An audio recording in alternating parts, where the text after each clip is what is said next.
नमस्कार, हिमाचल समाचार में आपका स्वागत है। आज के मुख्य समाचार। प्राकृतिक उत्पादों की बिक्री के लिए इच्छुक किसानों के पंजीकरण के लिए विशेष अभियान आरंभ। कांगड़ा जिला के बैजनाथ क्षेत्र के प्रतिनिधि मंडल ने मुख्यमंत्री से की भेंट। मुख्यमंत्री ने 10वीं बोर्ड परीक्षा में उत्तीर्ण विद्यार्थियों को दी बधाई। प्रदेश सरकार ने चिकित्सा महाविद्यालयों में तृतीयक स्वास्थ्य सेवाएं की सुदृढ़। टांडा, हमीरपुर और नेरचौक के चिकित्सा महाविद्यालयों में लगाई जा रही हैं 3 टेस्ला MRI मशीनें। इंदिरा गांधी सुख सुरक्षा योजना बेटियों के उज्जवल भविष्य की दिशा में हिमाचल सरकार की ठोस पहल। और अब समाचार विस्तार से। प्राकृतिक उत्पादों को प्रोत्साहन प्रदान करने के क्रम को जारी रखते हुए प्रदेश सरकार ने आज से प्राकृतिक रूप से उगाई गई फसलों को बेचने के इच्छुक किसानों का पंजीकरण करने के लिए 1 माह का विशेष अभियान आरंभ किया है। मुख्यमंत्री ठाकुर सुखविंदर सिंह सुक्खू ने कृषि विभाग को इस अभियान को प्रत्येक विधानसभा क्षेत्र में मिशन मोड पर चलाने के निर्देश दिए हैं ताकि अधिक से अधिक किसानों को लाभान्वित किया जा सके। ये अभियान इस वर्ष 15 जून तक चलेगा। इसके उपरांत प्रदेश सरकार द्वारा बजट का प्रावधान किया जाएगा। कृषि विभाग की ओर से शिविर लगाकर किसानों का योजना के तहत पंजीकरण किया जाएगा।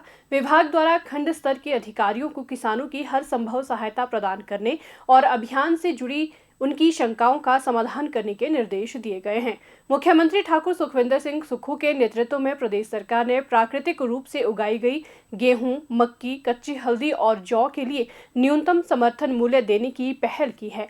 राज्य सरकार ने प्राकृतिक रूप से उगाई गई गेहूं के न्यूनतम समर्थन मूल्य को 40 रुपए से बढ़ाकर 60 रुपए प्रति किलोग्राम और मक्की के न्यूनतम समर्थन मूल्य को 30 रुपए से बढ़ाकर 40 रुपए प्रति किलोग्राम किया है। इसके अतिरिक्त प्राकृतिक रूप से उगाई गई कच्ची हल्दी के लिए MSP 90 रुपए प्रति किलोग्राम और चंबा जिला के पांगी ब्लॉक में पैदा होने वाली जौ के लिए 60 रुपए प्रति किलोग्राम MSP निर्धारित की गई है। मुख्यमंत्री की इस अभिनव पहल का उद्देश्य प्राकृतिक रूप से उगाए गए कृषि उत्पादों को MSP प्रदान कर ग्रामीण अर्थव्यवस्था को मजबूत करना है। प्रदेश में दी जाने वाली MSP देश में सबसे अधिक है। इसके अतिरिक्त हजारों पशुपालकों को लाभान्वित करने के लिए राज्य सरकार 51 रुपए प्रति लीटर की दर से गाय का दूध भी खरीद रही है, जबकि भैंस के दूध के लिए 61 रुपए प्रति लीटर MSP निर्धारित की गई है। प्राकृतिक खेती को प्रोत्साहित करने और पशुपालकों की आर्थिकी सुदृढ़ करने के लिए उठाए गए इन प्रगतिशील कदमों से ग्रामीण अर्थव्यवस्था सुदृढ़ हो रही है। जिला कांगड़ा के बैजनाथ की ग्राम पंचायत क्योरी, चगान और गुनेहड़ के एक प्रतिनिधि मंडल ने आज शिमला में मुख्यमंत्री ठाकुर सुखविंदर सिंह सुक्खू से भेंट की। प्रतिनिधि मंडल ने मुख्यमंत्री को क्षेत्र की विभिन्न विकासात्मक मांगों से अवगत करवाया। मुख्यमंत्री ने प्रतिनिधि मंडल को आश्वासन दिया कि उनकी मांगों पर संवेदनशीलता से विचार किया जाएगा। मुख्यमंत्री ठाकुर सुखविंदर सिंह सुक्खू ने हिमाचल प्रदेश स्कूल शिक्षा बोर्ड द्वारा आयोजित 10वीं की बोर्ड परीक्षा में उत्तीर्ण विद्यार्थियों को बधाई दी। स्कूल शिक्षा बोर्ड द्वारा 10वीं की परीक्षा का परिणाम आज घोषित किया गया। मुख्यमंत्री ने उत्तीर्ण विद्यार्थियों की सराहना करते हुए कहा कि ये उल्लेखनीय परिणाम विद्यार्थियों की कड़ी मेहनत, निरंतरता और पढ़ाई के प्रति समर्पण को दर्शाता है। उन्होंने कहा कि विद्यार्थियों को अपने माता-पिता, शिक्षक एवं शुभचिंतकों के योगदान को सदैव याद रखना चाहिए, जिनके मार्गदर्शन में उन्होंने ये उपलब्धि हासिल की है। उन्होंने युवाओं से कहा कि जीवन में कड़ी मेहनत, समर्पण, ईमानदारी और निष्ठा से ही कठिन से कठिन लक्ष्यों को हासिल किया जा सकता है। वर्तमान प्रदेश सरकार राज्य के सभी 6 चिकित्सा महाविद्यालयों में स्वास्थ्य सेवाओं को सुदृढ़ बनाने के लिए निरंतर प्रयास कर रही है ताकि मरीजों का बेहतर उपचार सुनिश्चित किया जा सके।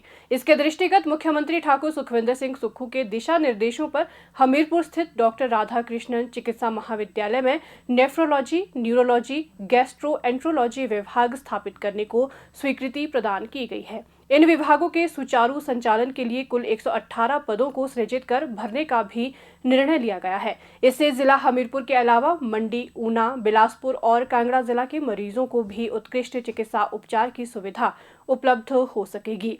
मुख्यमंत्री के निर्देशों के अनुरूप अस्पताल प्रशासन द्वारा करवाए गए सर्वेक्षण में पाया गया कि किडनी, नसों और पाचन तंत्र से जुड़ी बीमारियों के मरीजों की संख्या में वृद्धि हुई है।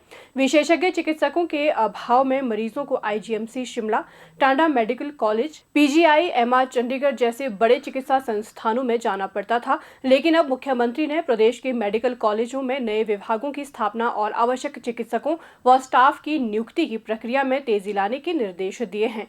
मुख्यमंत्री ने स्वास्थ्य विभाग को सभी चिकित्सा महाविद्यालयों में स्वास्थ्य देखभाल सुविधाओं को बेहतर बनाने के निर्देश भी दिए हैं। उनके निर्देशानुसार राज्य सरकार ने मंडी जिला के श्री लाल बहादुर शास्त्री चिकित्सा महाविद्यालय नेरचौक में न्यूक्लियर मेडिसिन विभाग की स्थापना को मंजूरी प्रदान की है। इसका सुचारू संचालन सुनिश्चित करने के लिए professor associate, professor assistant professor, senior resident doctor, nuclear medicine technologist और रेडिएशन सेफ्टी ऑफिसर के पद सृजित कर भरे जाएंगे। इसके अतिरिक्त सिरमौर जिला के डॉक्टर वाईएस परमार राजकीय चिकित्सा महाविद्यालय नाहन में पैथोलॉजी विभाग में, इम्यूनो हेमेटोलॉजी और ब्लड ट्रांसफ्यूजन विभाग में असिस्टेंट प्रोफेसर का पद भरने को भी मंजूरी दी गई है। राज्य सरकार प्रदेश में चिकित्सा प्रौद्योगिकियों और नैदानिक सेवाओं के उन्नयन पर भी ध्यान केंद्रित कर रही है। इसके तहत टांडा, हमीरपुर और नेरचौक के चिकित्सा महाविद्यालयों में 3 टेस्ला एमआरआई मशीनें लगाई जा रही है। आईजीएमसी में मौजूदा एमआरआई मशीन 19 साल से अधिक पुरानी है, जिसे शीघ्र बदला जाएगा। शिमला जिला के चमियाना अस्पताल के साथ साथ सभी चिकित्सा महाविद्यालयों, जोनल और क्षेत्रीय अस्पतालों को आधुनिक मशीनों से लैस किया जा रहा है, ताकि प्रदेश के लोगों को राज्य में विश्व स्तरीय उपचार सुविधाएं उपलब्ध करवाई जा सके। राज्य सरकार ने सरकारी अस्पतालों में आधुनिक तकनीक लागू करने के लिए 200 करोड़ रुपए का प्रावधान किया है। राज्य से बाहर के स्वास्थ्य संस्थानों पर मरीजों की निर्भरता कम करने की दिशा में कार्य किया जा रहा है। इसके अतिरिक्त राज्य में 69 स्वास्थ्य संस्थानों को विशेष चिकित्सा सुविधा और बेहतर निदान क्षमताओं से जोड़कर स्वास्थ्य क्षेत्र का सुदृढ़ीकरण किया जा रहा है। बेटियां केवल परिवार की ही नहीं बल्कि समाज की नींव होती हैं। उनके सुरक्षित, स्वस्थ और सशक्त जीवन के बिना किसी भी प्रगतिशील समाज की कल्पना अधूरी है। हिमाचल सरकार इसी दृष्टिकोण के साथ महिलाओं और बालिकाओं के समग्र विकास के लिए लगातार कार्य कर रही है। इस दिशा में एक और महत्वपूर्ण कदम बढ़ाते हुए सरकार ने इंदिरा गांधी सुख सुरक्षा योजना शुरू की है। ये योजना बेटियों को आर्थिक और सामाजिक सुरक्षा प्रदान कर उनके उज्जवल भविष्य के निर्माण को समर्पित है। इस योजना का मुख्य उद्देश्य बेटियों को आर्थिक एवं सामाजिक सुरक्षा प्रदान करना है। इससे न केवल उनके स्वास्थ्य और शिक्षा में सुधार होगा, बल्कि उन्हें अपने भविष्य की योजनाओं को साकार करने में भी सहायता मिलेगी। ये योजना प्रदेश सरकार की एक ऐसी दूरदर्शी पहल है जो बेटियों को सुरक्षित भविष्य की गारंटी देने के साथ ही उनके सशक्तिकरण में मददगार साबित होगी। इंदिरा गांधी सुख सुरक्षा योजना को बीपीएल परिवार में जन्म लेने वाली 2 बालिकाओं के लिए शुरू किया गया है। सरकार द्वारा इस योजना के अंतर्गत बालिका के जन्म पर 25,000 रुपए की राशि बीमा कंपनी में जमा करवाई जाएगी।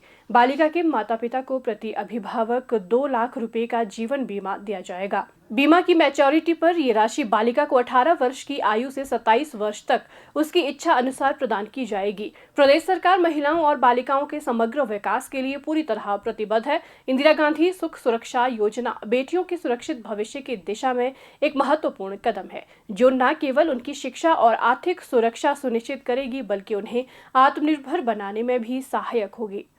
हिमाचल समाचार देखने के लिए सब्सक्राइब करें यूट्यूब चैनल हिमाचल समाचार, लाइक करें Facebook page information and public relations department Himachal Pradesh और सीएमओ हिमाचल, फॉलो करें @DPRHP और सीएमओ हिमाचल, फॉलो करें इंस्टाग्राम @DIPR हिमाचल और सीएमओ हिमाचल, विजिट करें वेबसाइट www.himachalpr.gov.in। इस अंक में इतना ही। कल फिर होगी मुलाकात। दीजिए इजाजत। नमस्कार।